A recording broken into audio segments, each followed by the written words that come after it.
नमस्कार। आप देख रहे हैं अभिनव टाइम्स और हमारा खास कार्यक्रम टॉक विद जेपीआर। हमारे साथ आज बातचीत कर रहे हैं कूडो मिक्स मार्शल आर्ट के coach trainer black belt sensi नहीं बल्कि रेंसी प्रीतम सेन। रेंसी क्या है, सेंसी क्या है? मिक्स मार्शल आर्ट कूडो जो लोग सीख रहे हैं, जो इसमें ट्रेंड हैं, उन लोगों को ये उपाधियाँ क्यों मिलती है, कैसे मिलती है? आज के इस दौर में सेल्फ डिफेंस कितना ज़रूरी है। अगर हम इस दौर की बात करें तब फिज़िकली फिट रहें, मेंटली फिट रहें, और आत्मरक्षा जब सीखने की बात आती है तब हम कहते हैं हमारे अंग जो हैं शरीर के, उनको ही हम हथियार बना देते हैं। बहुत सारी बारीकियों को जानेंगे, बहुत सारे और सीक्रेट जानेंगे कि मिक्स मार्शल आर्ट की अलग अलग विधाओं में, चाहे वो कूडो हो, चाहे वो वुशु हो, चाहे वो कराटे हो या फिर जूडो हो, और भी न जाने कितने नाम हैं। लेकिन कूडो क्या है और कूडो की ज़रूरत क्यों है और कूडो करने वाला जो खिलाड़ी है उसके लिए कैसी संभावनाएं हैं, बहुत सारे सवालों का पिटारा लेकर हम बातचीत करेंगे रेंसी प्रीतम सेन, जो आज हमारे साथ स्टूडियो में हैं, हमारे खास कार्यक्रम टॉक विद जेपीआर। स्वागत है आपका प्रीतम जी। सबसे पहले तो टॉक विद जेपीआर में नमस्कार सर। सबसे पहले हमारे दर्शक ये जानना चाहेंगे आपने कूडो को कैसे अडॉप्ट किया, किसने आपको इंस्पायर किया? स्पोर्ट्स तो बहुत सारे थे, जबकि मैं कहूँ कि क्रिकेट सबसे पसंदीदा खेल है। क्रिकेट हो सकता था, बास्केटबॉल हो सकती थी, वॉलीबॉल हो सकता था। आपकी जो फीचर्स हैं, आपकी जो हाइट है, उसके अकॉर्डिंग मैं ये बात करूं कि आपको इस खेल की तरफ आपका रुझान कैसे हुआ, आपकी रुचि कैसे बनी? मैं बताना चाहूँगा कि बचपन से मेरा स्पोर्ट्स से बहुत लगाव रहा है। जब हम स्कूल टाइम में थे तो हम इंडोर गेम भी खेलते थे, कैरम भी खेलते थे, बैडमिंटन भी खेलते थे। बट मुझे कुछ एडवेंचर करने का ज़्यादा इंटरेस्ट था और कुछ मूवी से लगाव था मेरे को, तो एक्शन मूवी से थोड़ा इंस्पायर हुआ और ब्रूस ली मेरे आइडियल रहे हैं। ब्रूस ली आपके? मुझे लगता है आप और आपकी उम्र के या हमारी उम्र के जितने लोग रहे, कराटे के नाम पर शायद सभी लोगों के लिए आइडल ब्रूस ली रहे हैं। बिल्कुल एग्जैक्टली। तो उनको देखने के बाद कैसे शुरुआत कैसे हुई? क्या अपने आप ही उसकी तरह कोई एक्शन करते थे और तरह की चीजें? कभी डर नहीं लगा कि ऐसा करने से कोई उंगलियां टूट जाएगी, पैर टूट जाएगा, इस तरह की हरकतें करने से नहीं लगता कि ये एक मूर्खता या पागलपन है? बिल्कुल ऐसा हुआ था। बिगिनिंग में मेरे काफ़ी इंजरीज मैंने फेस करी हैं, और इवन मतलब जिस समय मैंने बिगिनिंग करी तो लोग पता नहीं इसको किस वे में लेते थे, मेरे मजाक उड़ाते थे।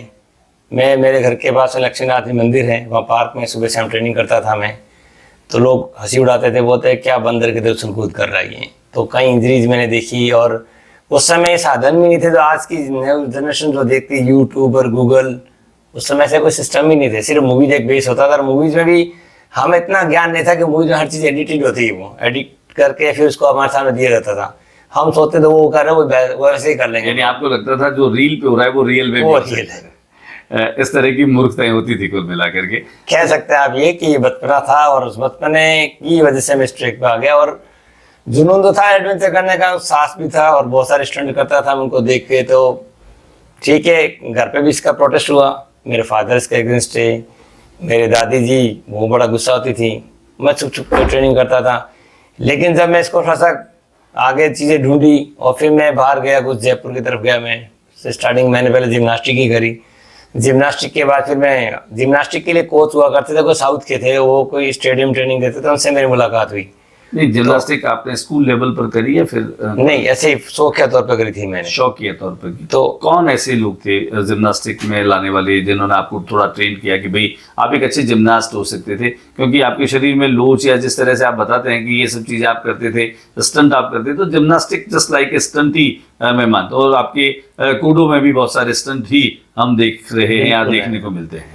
करणी सिंह स्टेडियम में मेरे एक बार जाना हुआ, वहाँ कोई साउथ के कोच थे, नाम तो मैं मिस कर रहा हूँ एक्चुअली, क्योंकि बहुत पहले की बात है ये। तो उनसे कुछ चीज़ें मैंने टिप्स ली, जैसे बैक फ्लिप लेना, समर स्टार्ट करना, कार्टविल करना, ये सब चीज़ें मैंने उनके साथ रहकर। समर आप कर लेते थे? मतलब जिस तरह से एक नॉन स्टॉप लगातार जो है वो गुलाटी अपन हवा में लगातार कलाबाजी करते। बिल्कुल बिल्कुल, सब आप करते थे वो सारी चीजें। क्या अभी भी कर लेते हैं आप? हाँ, अभी भी कर सकते हैं। अभी भी कर सकते हैं। बिल्कुल ही है, ये प्रैक्टिस की बात है, अगर आप प्रैक्टिस में कंटिन्यू रहते तो कर सकते हो आप। अच्छा, जब आप इस फील्ड में आ गए जिम्नास्टिक के बाद में, मूल वो आप हमारे दर्शकों को बताएं जब आपका पूरा रुझान कूडो की तरह या मार्शल आर्ट की तरफ झुक गया और आपको लगा कि आप एक परफेक्ट मार्शल आर्ट जो है उसके खिलाड़ी और उसके ट्रेनर बन सकते हैं। मैं बिल्कुल दर्शकों को बताना चाहूंगा, इसके बाद क्या, मेरा एक दोस्त था अश्विनी दवे करके, वो ताइक्वांडो का प्लेयर था। वो जैसे कहते हैं ना, मार्केट बाहर आप मिलते फील्ड में तो कई लोग आपके टच में आते थे, फिर ताइक्वांडो के साथ जुड़ा। फिर उन्होंने मुझे सजेस्ट किया जयपुर के अंदर कराटे के लिए, तो फिर मैं जयपुर में जाकर कराटे की ट्रेनिंग करी। मैंने एक लंबे टाइम तक कराटे की ट्रेनिंग करी, और चूंकि कूडो की बात चल रही थी, कूडो ज्वाइन किया मैंने 2014 के अंदर। बट कूडो के टूर्नामेंट्स जैसे कराटे के नाम से होते थे पहले, जो हमारे इंडिया के जो प्रेसिडेंट हैं मेहुल वोरा, हाँ जी मेहुल वोरा, जो इनकी फी एसोसिएशन के भी, आप तो करीब करीब पिछले 23-24 सालों से मार्शल आर्ट 30 साल से मार्शल, लेकिन क्या कारण है? कूडो क्या कोई डिफरेंट मार्शल आर्ट तो है कूडो जो है? बिल्कुल है। मैं दर्शकों को इस बात को भी अवगत कराना चाहूँगा कि हमारे देश में एक विडंबना है कि खेल के साथ भी राजनीति होती है, खिलवाड़ होता है। और चूंकि जिस कूडो की आप बात करें उसके चेयरमैन हैं शिहान अक्षय कुमार सर, जिनको सब लोग बॉलीवुड एक्टर के रूप में जानते हैं, और उनका पैशन है कि हर घर में एक मार्शल आर्टिस्ट हो। और उन्होंने कराटे की जो संस्थाएं हैं उनके साथ जुड़ के कुछ टूर्नामेंट्स ऑर्गेनाइज किए, लेकिन वो लोग इतने महारत हासिल थी उनमें पॉलिटिक्स में कि उन्होंने अक्षय सर के साथ भी पॉलिटिक्स करी। फिर उनको लगा कि गेम के अंदर चीज़ें नहीं चलेगी, तो उन्होंने उनको नमस्कार किया। उसके बाद उन्होंने कहा नहीं, हम एक अलग गेम लेके आएंगे। फिर वहाँ से शुरुआत हुई 2011 से, जब अक्षय कुमार सर और मेहुल वोरा सर के दोनों के प्रयास से जापान से अजुमा ताकाशी जो हमारे ग्रैंड मास्टर थे, उनसे मिलकर उन्होंने इंडिया में कूडो को इंट्रोड्यूस किया था। ये अच्छा, प्रीतम जी, जो ये जितना मैं नाम ले रहा हूँ जैसे कूडो, ताइक्वांडो, जूडो या कराटे, ये सारी है तो सेल्फ डिफेंस से जुड़ी हुई आर्ट। इनमें आपकी नज़र में सबसे मुश्किल या सबसे इजी कौन सी आर्ट है? बहुत अच्छा सवाल किया आपने। ये बेसिकली मैं आम दर्शकों की भाषा में इसको ये बता सकता हूँ कि जैसे हम बोलने के लिए एक दूसरे से बातचीत करते हैं उसको हम क्या बोलते हैं, भाषा। वो भाषा हिंदी भी हो सकती है, इंग्लिश भी हो सकती है, मराठी, गुजराती, कुछ भी हो सकती है। तो जितने भी आप नाम ले रहे हैं, मार्शल आर्ट की 50 से अधिक फॉर्म्स हैं, जिसमें karate, judo, wushu, taekwondo, kung फू, बॉक्सिंग, मोई थाई, आइकिडो, लेडो, इस तरह की बहुत सारी फॉर्म्स हैं। ये सब फॉर्म को मार्शल आर्ट बोल सकते हैं। और जैसे अलग अलग भाषाओं का अलग अलग मात्राएं होती हैं, हिंदी इंग्लिश में चेंजेस होते हैं, तो उसमें टेक्निकली कुछ चेंजेस होता है। ताइक्वांडो जैसे किक्स का यूज है, बॉक्सिंग सिर्फ पंच का यूज है, जूडो में सिर्फ थ्रो का यूज है। तो कूडो बेसिकली हम कह सकते हैं it's called mix martial art. Mix martial, जिसमें किकिंग भी है, थ्रोइंग भी है, ग्रैपलिंग भी है, थ्रोइंग भी है, ग्राउंड फाइट भी है, मतलब 6-7 मार्शल आर्ट का मिश्रण है। क्या बात है। मतलब इस खेल से जुड़ने के लिए किसी भी व्यक्ति को, बालक को जो है, उसकी कोई एक मिनिमम उम्र के, इस उम्र के बाद में ही इस खेल से जुड़ा जा सकता है, या एज नो बार की तरह किसी भी उम्र में इसको सीखा जा सकता है? एज नो बार वाली बात है, क्योंकि अगर हम फॉरेन की बात करें, चाइना, जापान की बात करें, तो वहाँ की गवर्नमेंट के रूल्स हैं कि वो कंपल्सरी रूप से इनको ट्रेनिंग देते हैं। बच्चा इनिशियल स्टेज में स्कूल ज्वाइन करता तब उनकी मार्शल आर्ट शुरू हो जाती है। और ये सवाल हम लोगों को, इंडियन लोगों में होता है बेसिकली, जब लोग मेरे पास एडमिशन लेते, सर कौन सी एज का है, तो मैं कहता बच्चा जब हाथ पे चलने लग जाता है तब आप उसको करवा सकते हैं स्टार्ट। यानी हम अपनी एकेडमी में 4 साल के बच्चे को एडमिशन ले लेते हैं, और उसके बाद से अगर ऊपर की बात करें तो मेरे पास अभी 80 साल का व्यक्ति भी मार्शल आर्ट कर रहा है। क्या बात कर रहे हैं? मतलब 80 साल का आदमी कूडो सीख रहा है या वो कर रहा है जी। ये ऐसी बात है जो शायद मैं नहीं, मेरे दर्शकों को भी यकीन नहीं होगा, लेकिन आप कह रहे हैं तो आप बिल्कुल सच ही कह रहे होंगे।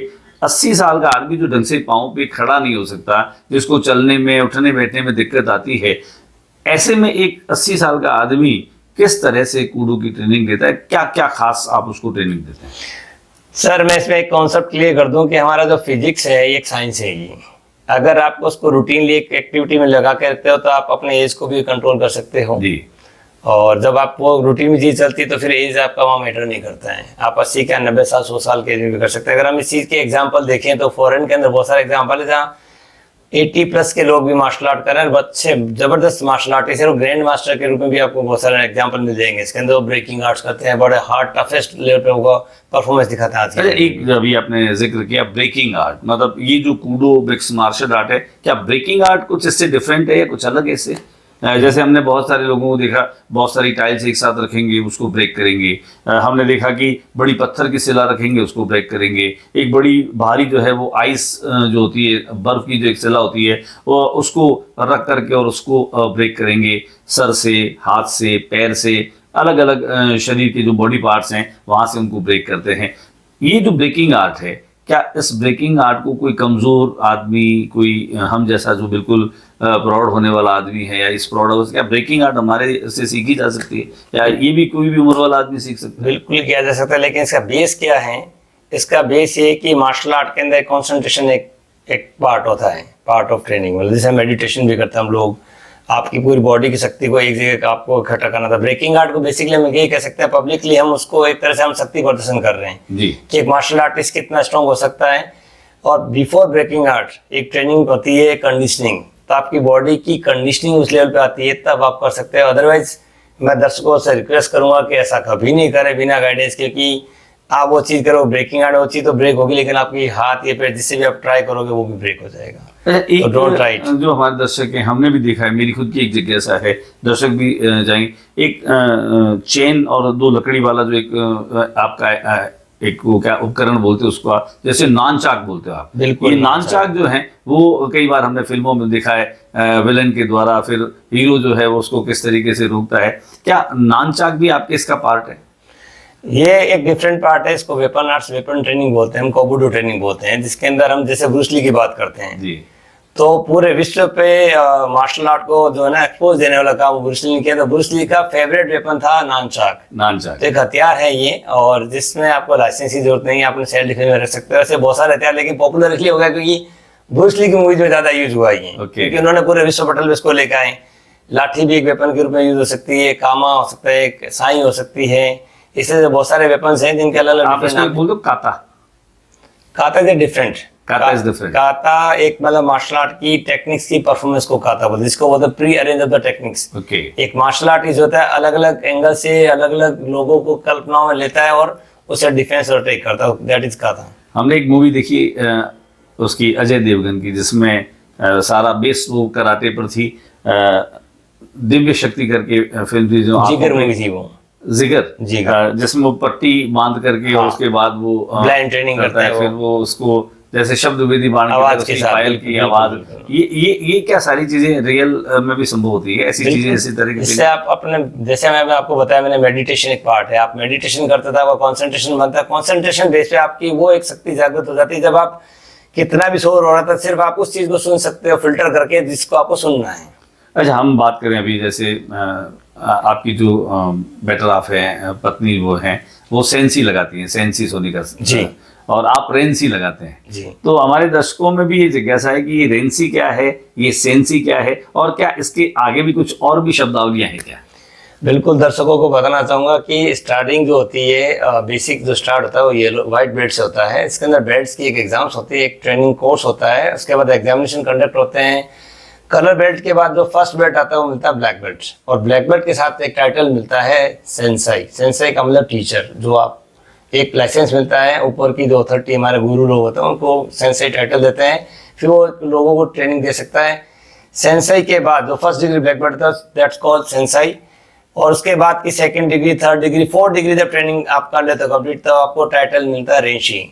तो वो मास्टर का मास्टर, सीनियर मास्टर कह सकते हैं उसको, मास्टर ऑफ मास्टर्स। Yes। एक तरह। क्या इसके ऊपर भी कोई नाम है, कोई डिग्री है? बिल्कुल है। 4 डिग्री के बाद 5 + 6 डिग्री जब आप जाओगे तो आपको मिलेगा सिहान का टाइटल। सिहान के बाद 7 डिग्री आ जाएगा आपका क्योशी, और 8 डिग्री पाएगा हांशी। हाँ, तो हमारे जो इंडिया के जो चेयरपर्सन मतलब प्रेसिडेंट है मेहुल वोरा सर, उनको टाइटल मिला हुआ है हांशी का। यस, यानी अभी भी आप इस सीढ़ियों पर चढ़ रहे हैं। बिल्कुल तो उम्मीद करें हम कि आप भी जो है वो हांसी प्रीतम सेन के रूप में अपनी पहचान को मुकम्मल करें।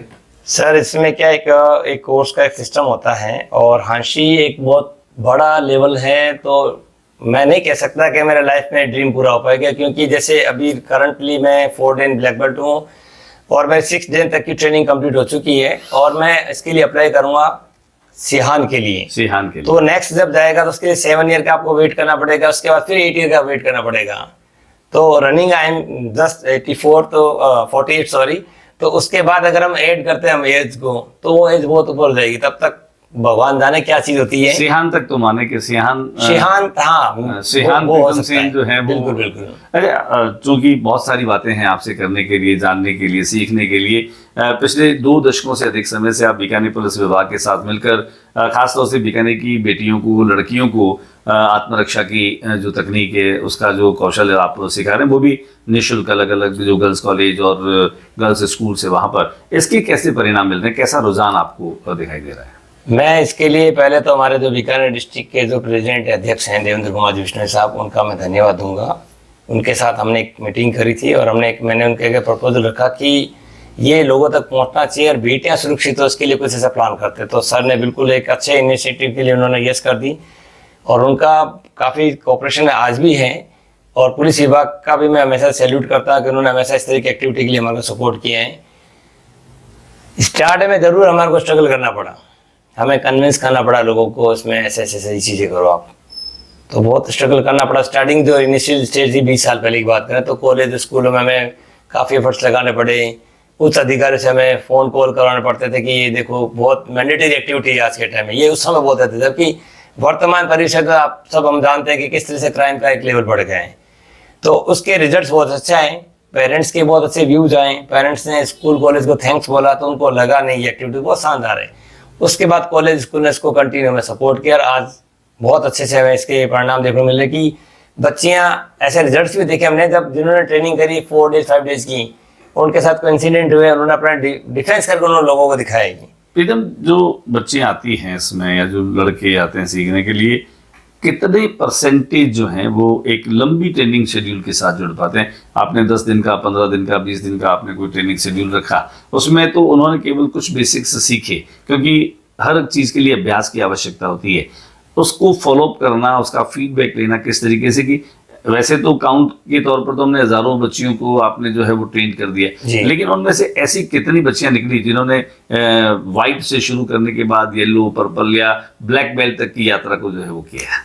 ये भी बहुत अच्छा क्वेश्चन है। एक्चुअली ये पूरे ओवरऑल वर्ल्ड वाइड इसकी बात करें हम तो मैं कहता हूँ इसको सिंपल मेथड, इसमें अगर हम 10,000 लोग अगर मार्शल आर्ट स्टार्ट करते हैं तो पहले लेवल पे आने के लिए 10,000 में से 1,000 लोग बचेंगे सिर्फ। ओके। और ब्लैक बेल्ट तक आएंगे तो शायद 2-5 लोग ही 2-5 लोग बचेंगे। इसके लिए क्या कोई खास तैयारी कर रहे हैं, कोई खास मेहनत कर रहे हैं, या लोगों तक इस बात को समझाने की, पहुंचाने की कोशिश की जा रही है कि जब आपने एक बार इसे शुरू कर लिया है तो उसे बीच में आप स्टॉप ना करें, इसे रोकें नहीं, इसे कैरी ऑन करें, इसके क्या फ़ायदे हो सकते हैं? केवल आपके खुद की सुरक्षा के लिए नहीं, बल्कि इसको करियर के रूप में भी, एक स्पोर्ट्स करियर के रूप में भी इसको आगे तक बढ़ाया जा सकता है। ज्योति प्रकाश जी, मैं इस बात के लिए मैं बिल्कुल दर्शकों से निवेदन करूंगा कि वैसे तो आज की ये खास मतलब एक्टिविटी होनी चाहिए, क्योंकि सेल्फ डिफेंस हम सबकी जरूरत है। स्पोर्ट्स के अंदर हो सकता है आपको क्रिकेट पसंद है, आप क्रिकेट खेलेंगे, बैडमिंटन पसंद है, वो जो कह रहा हूँ ना कि 10,000 में से एक रेशो ही नहीं बनता है, वो मतलब परसेंटेज भी नहीं बनता, तो उसके पीछे बहुत सारे कारण हो सकते हैं। हो सकता है उसने एक बार इनिशियल अपने उसमें प्रभाव आकर रुचि ज्वाइन कर, लेकिन हो सकता है उसका क्रिकेट में इंटरेस्ट हो, क्रिकेट उसने ज्वाइन कर लिया, किसी का डांस में तो कोई डांस में चला गया, तो मतलब वो उसके पर्सनल कारण हो सकते हैं। बट मैं दर्शकों से निवेदन करूंगा कि आज का जो समय है, और हम सब ने कोरोना काल भी झेला है, और कोरोना काल के बाद में हम सब जानते हैं कि फाइनेंशियल क्राइसिस बहुत बढ़ गए हैं। एक अच्छे से सा व्यक्ति भी मुंह पे कपड़ा बांधकर क्राइम करने निकल जाता है, हम आइडिया भी नहीं लगा सकते ये व्यक्ति हो सकता है, क्योंकि वो लोगों को पैसे देते हैं। तो मैं समझता हूँ कि यहाँ पे हम सबको मार्शल आर्ट सीखनी चाहिए। वैसे का आपका शौक कुछ भी हो, बट मार्शल आर्ट एक, मैं सरकार से भी रिक्वेस्ट करता हूँ, हमारे जितने लोग हैं आगे जो उच्च अधिकारी हैं, कि इस एक्टिविटी के लिए उनको एक बड़े एफर्ट लगाकर इसको कंपल्सरी रूप से लोगों तक ज्वाइन करवाना चाहिए। चलते चलते एक तीखा सवाल है प्रीतम जी की, बहुत सारे लोग जो इस खेल को या तो नहीं जानते या फिर इस खेल से कहीं न कहीं कोई जेलसी रखते हैं, उनको लगता है कि दुकानें हैं, हर आदमी अपनी अपनी दुकान लेकर के बैठा है। ये जब कोई कहता है, वो चाहे वुशु को लेकर कहे, ताइक्वांडो को लेकर कहे या कूडो को लेकर के कहे, मिक्स मार्शल आर्ट में सब को इस तरह की जो एक ओपिनियन है, इसे लेकर के आप क्या सोचते हैं? देखो, आम आदमी की भाषा है, कुछ भी बोल सकता है, लेकिन सच ये है कि किसी कला की कोई कीमत नहीं होती है। आप आर्ट को बेच नहीं सकते हो। आप जैसे आज मान लो मुझे 30 साल हो, अगर मैं 30 साल का अनुभव किसी बच्चे को ट्रेनिंग दे रहा हूँ तो उसकी कीमत कोई नहीं लगा सकता है। हाँ, किसी इंस्टीट्यूट के अंदर कोई जो फॉर्मेलिटीज होती है आपको करनी पड़ेगी। जैसे अगर आप शूटिंग करने जाओगे तो गन आपको अरेंज करनी पड़ेगी, गन लाख रुपये भी हो सकती है, 2 लाख की भी सकती है।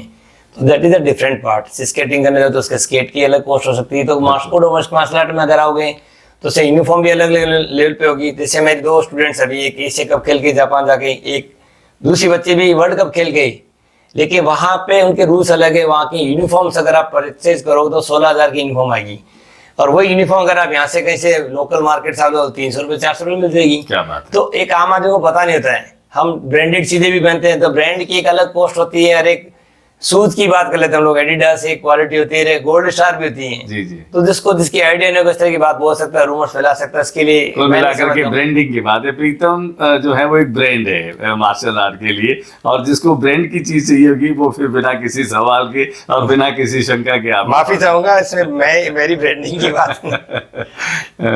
बात चली थी इक्विपमेंट्स की, तो वो इक्विपमेंट और फीस एक अलग चीज हो सकती है। और हमारे एकेडमी में आज भी नीडी पर्सन उनको फ्री ट्रेनिंग दी जा रही है, क्योंकि चूंकि ये पर्सनल चीजें होती है तो हम किसी का नाम एक्सप्लोर नहीं कर सकते, हम किसी को फ्री ट्रेनिंग दे रहे हैं। हम जानना भी चाहेंगे, दर्शक भी जानना चाहेंगे, अगर इस कार्यक्रम को जो लोग देख रहे हैं, आपको जो सुन रहे हैं, तो कोई ऐसा भी होगा जो आपसे संपर्क करना चाहेगा। तो बीकानेर में कितनी जगहों पर आपके सेंटर सभी चल रहे हैं? अभी करंट में हमारे 8 सेंटर चल रहे हैं। कहाँ चल रहे हैं?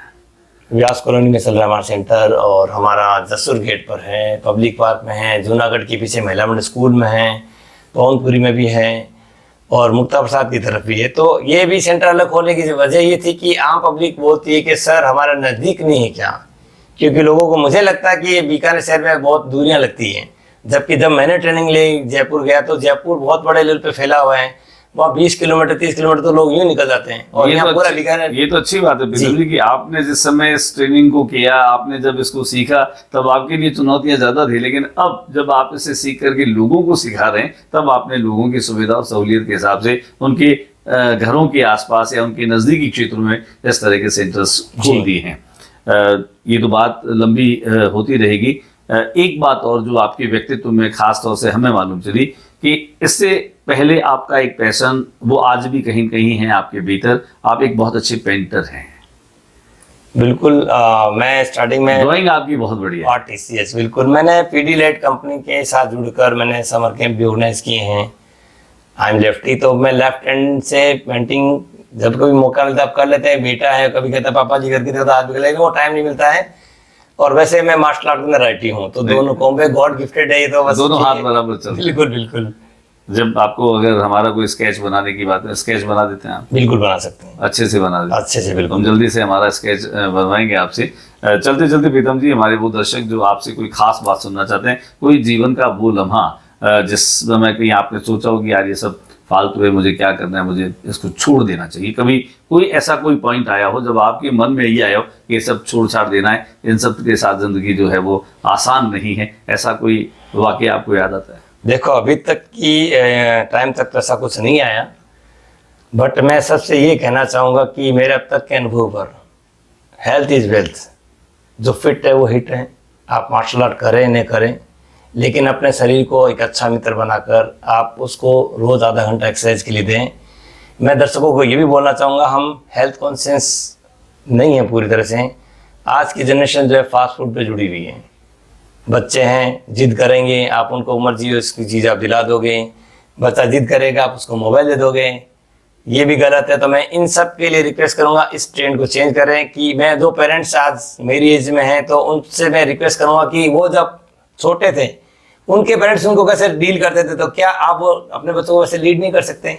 ये जो चीज़ बदलाव आ रहा है, ये फिजिकली बहुत चेंज आ रहा है, बच्चों के अंदर एक फ्रस्ट्रेशन आ रहा है, हमारी संस्कृति धूमिल हो रही है। फूड और फास्ट फूड से मोटापा बढ़ रहा है, एनर्जी घट रही है, एफिशिएंसी घट रही है, बीमारियां भी बढ़ रही हैं। बिल्कुल। और जो अगर साइंटिफिकली बात कर रहे हैं हम, जो साइंस जानते हैं, जो डॉक्टर्स लोग हैं, वो बताते हैं कि हमारे बॉडी में एमिनो एसिड्स की रिक्वायरमेंट होती है। तो बॉडी के अंदर खुद 13 तरह के एमिनो एसिड बनते हैं, लेकिन 20 टाइप से अबाउ जो एमिनो एसिड जो चाहिए, तो बाकी एमिनो एसिड की हमारे जो सप्लाई नहीं हो पाती है, तो उससे रिलेटेड हमें बहुत सारी बीमारियों को फेस करना पड़ता है। तो मैं बस ये रिक्वेस्ट करूंगा कि हमें हेल्थ कॉन्शियस होने की आवश्यकता है। कोई भी टाइप का, आप किसी भी टाइप की फॉर्म में आप अपनी फिजिकल एक्टिविटी करें, डांस, योगा, मार्शल आर्ट, कुछ भी करें, कोई स्पोर्ट्स करें। कुल मिलाकर के आप देश के नौजवान को, देश के लोगों को फिट बनाए रखने की मुहिम चला रहे हैं, एक तरह से हम ये कह सकते हैं। वो चाहे कोई भी एक्सरसाइज करे, किसी भी स्पोर्ट्स एक्टिविटी से जुड़े, हर हाल में अपने खान पान को ठीक रखें, एक्सरसाइज करें, और एक्सरसाइज ना करें तो कम से कम आधा घंटा 20 मिनट टहलने का काम ही करें। इससे आदमी फिट रहेगा, स्वस्थ रहेगा, निरोग रहेगा। आपने अपना अमूल्य समय दिया स्टूडियो में हमारे साथ बातचीत के लिए। एक और बात बोलना चाहूंगा मैं, जैसे कि आपने वो बोला कि कोई ऐसा लम्हा आया क्या, मैं सबको ये कहना चाहूंगा कि सब लोग लाइफ में पॉजिटिव बन के रहें। जब लाइफ में पॉजिटिव बन के रहेंगे तो नेगेटिविटी कहीं आसपास आएगी नहीं और आप कभी निराश होंगे नहीं। अगर हमने बचपन में किताब में पढ़ी थी बात की, अकबर ने बोला था कि भाई कि जो रात की सर्दी के अंदर पानी के अंदर खड़ा रहे उसे मैं इनाम दूंगा।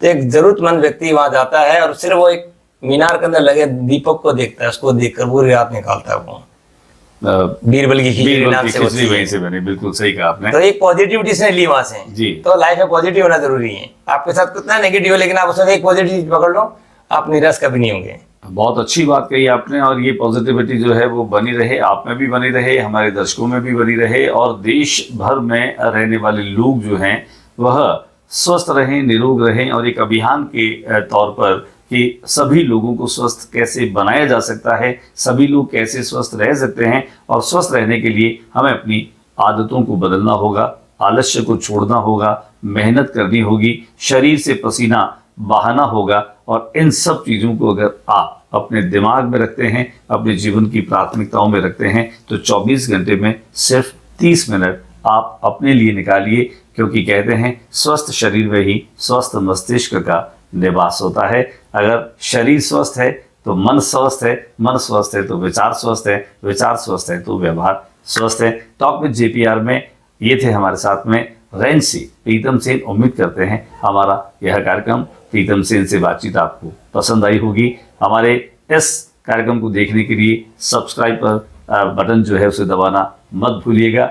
हमारे और कार्यक्रम को मिलिए आने वाले समय में टॉक विद JPR में कुछ और नए मेहमानों के साथ हम आपकी और मुलाकात कराएंगे। अभी फिलहाल इतना ही, इजाजत दीजिए ज्योति प्रकाश रंगा को। नमस्कार।